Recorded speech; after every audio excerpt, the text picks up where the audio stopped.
So the residue of the Rantanen deal, even affected Toronto. News came out Saturday that in any discussion the Maple Leafs had with Carolina was going to include Mitch Marner. So Marner was informed of this. He told Brad Treliving, no, I would like to stay in Toronto with the hope of signing a new deal. And then the Leafs trot him out on Saturday night, and he gets a barrage of questions about it. I'm not sure that was managed very well.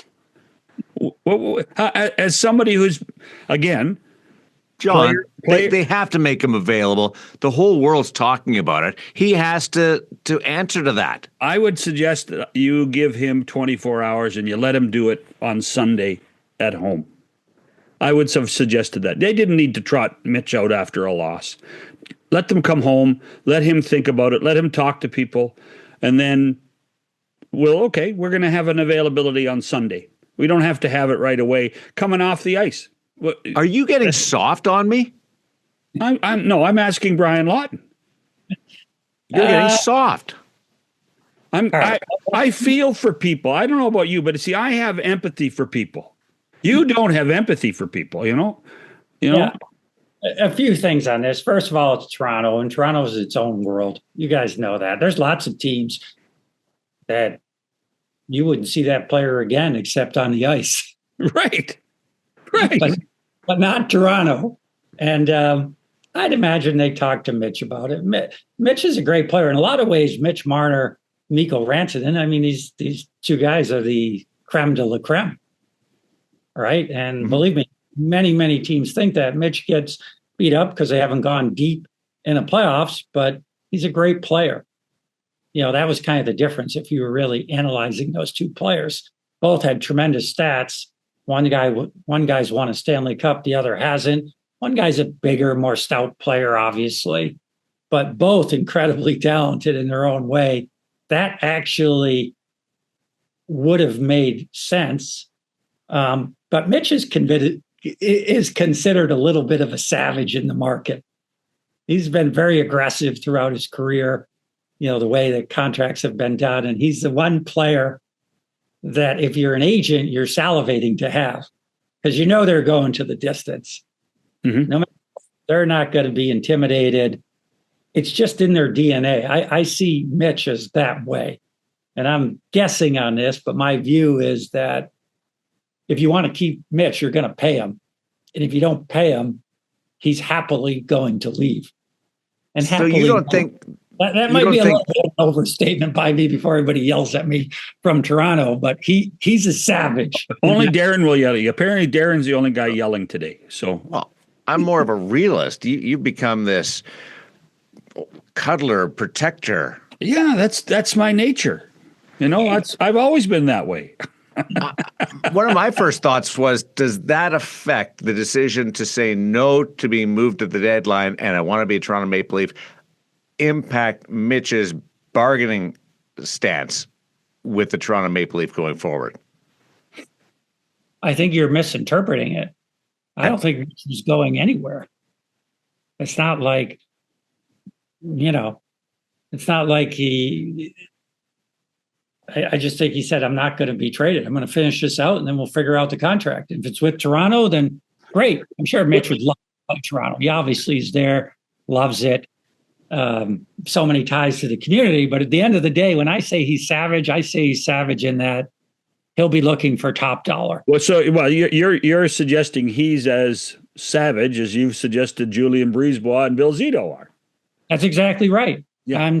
I'm suggesting that he feels very strongly, and he's betting on himself. Just the way those guys are betting on their teams to deliver, he's betting on himself. And he's very confident that whatever the amount is that he agrees to, it'll be what he feels he's worth. The market will dictate some of that, but he'll be. What is the amount? What's the dollar value with the Leafs? And is that different if he goes to 1201 on July 1st? And a non-tax state. There's a lot to compute in that.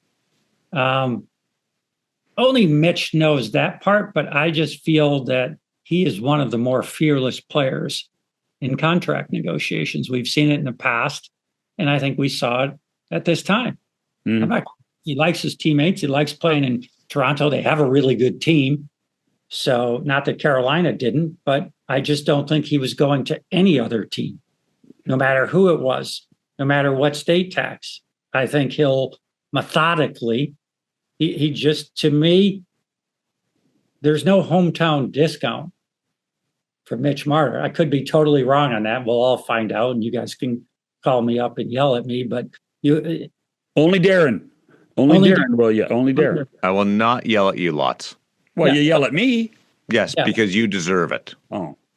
This is a really open conversation. A lot of people don't like to say it in teams, but this is just the reality of what all these guys are doing. Right now, there's 31 teams saying, do you think he would leave?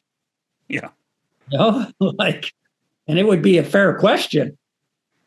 So what does that mean? Well, and you do have to wonder, Brian, in the Marner scenario, does his philosophy change if they get eliminated in the first round again? Does his philosophy change if they win the Stanley Cup? Right. Exactly. These are the things that you're playing for. And I felt like Brad did a really nice job of recognizing that. Well, yes, of course, we're playing for the Stanley Cup, but not like some other teams that have star players, like Edmonton with Connor McDavid. You're playing to convince these players that, because when they make their decision, just imagine a pie and then plug in winning as what portion of that pie. Because everybody looks at that. The real players, the real assassins, they're the ones that they look at that pie and say, okay, where do I want to live? No state tax. How much money? Who's the coach? What's management? Where do I win? Right. You'd be surprised how big that plays into it. The Toronto Maple Leafs want to sign Mitch Marner. If they want to keep him, that's the direction they decide they want to go. Then the deeper they go, the better their chances are of that happening. And that's just a fact that very few people say. It's the same thing for the Edmonton Oilers. Connor's not an unrestricted free agency, to be fair, so they have lots of time. But in Toronto's case, you don't have lots of time. You're going to go through the playoffs, and if you lose in the first round, that would be really, really bad for them, in my opinion. And that's why I say I thought Brad did an excellent job of recognizing that, hey, we're not just playing to try to win the cup this year. We're playing to try to nail down our future, because Mitch Marner is going to be a very good player for a very long time. And every team that has him or had him on their roster right now would want to lock that down.